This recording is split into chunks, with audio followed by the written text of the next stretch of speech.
Hello बच्चों, let us read the question first. What are the reasons for more species richness in the tropics compare to temperate.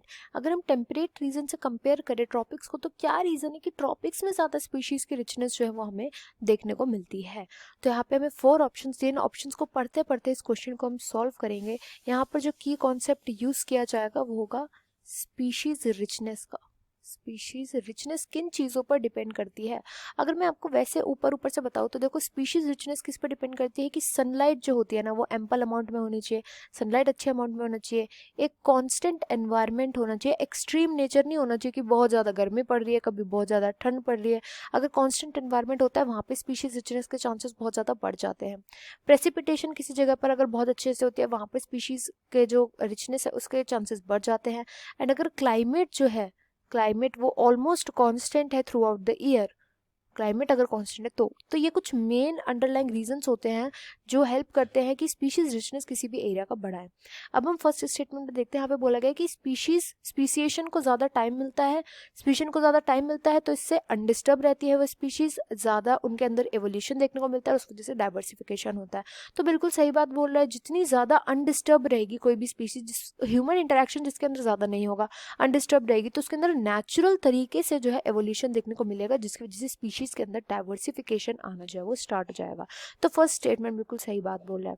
Second statement बोला गया कि constant या फिर less seasonal जो होता है वो देखने को मिलता है ट्रॉपिक्स में. लोकल स्पीशीज जो होती है वो सर्वाइव करती है, उनको माइग्रेशन नहीं करना पड़ता. तो ये भी बात सही है. तो देखो, सारे के सारे जो रिसोर्सेज है ना वो सब के सब क्या होते हैं, वो उनको ट्रॉपिक्स में ही मिल जाते हैं. ट्रॉपिकल एनवायरनमेंट में ही उनको मिल जाते हैं सभी रिसोर्सेज. तो माइग्रेट करने की ज़रूरत क्या है, वहीं पे रहते हैं, वहीं पे रिप्रोड्यूस करते हैं, वहीं पे उनका एवोल्यूशन होता है. तो सेकंड स्टेटमेंट भी करेक्ट बात बोल रहा है. थर्ड स्टेटमेंट में बोला गया है कि वार्म टेम्परेचर होता है. येस, ट्रॉपिक्स का वार्म टेम्परेचर होता है. ह्यूमिड एनवायरनमेंट, ह्यूमिड का मतलब क्या होता है कि वहाँ पे रेन प्रेसिपिटेशन अच्छे से होती है. वार्म टेम्परेचर की वजह से जहाँ गर्मी होगी वहाँ पर ऑफकोर्स बारिश भी होगी. ह्यूमिड एनवायरनमेंट की वजह से ह्यूमिड एनवायरनमेंट की वजह से क्या होता है कि फेवरेबल स्पीशीज जो होती है वो वहाँ पे सर्वाइव कर पाती है. तो ये भी मैंने आपको बात बताई थी, बिल्कुल करेक्ट चीज़ है ये भी बोली हुई. फोर्थ में बोला गया कि सोलर रेडिएशन की वजह से जहाँ पर सोलर एनर्जी ज़्यादा आती है, प्रोडक्टिविटी वहाँ पे मोर हो जाती है. क्यों?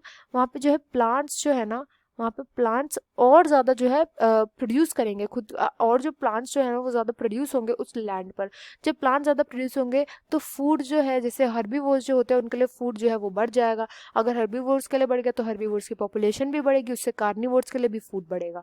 तो ऐसे करके जो सोलर रेडिएशन होती है ना वो पूरी स्पीशीज डाइवर्सिटी को अफेक्ट करते हैं. जहाँ पे अच्छे से सोलर रेडिएशन हमें देखने को मिलती है, ह्यूमिड एनवायरनमेंट होता है, वहाँ पे स्पीशीज डाइवर्सिटी, स्पीशीज रिचनेस जो है वो देखने को मिलती है. तो फोर्थ ऑप्शन भी करेक्ट है, इसलिए इसका राइट आंसर हो जाएगा ऑप्शन 4.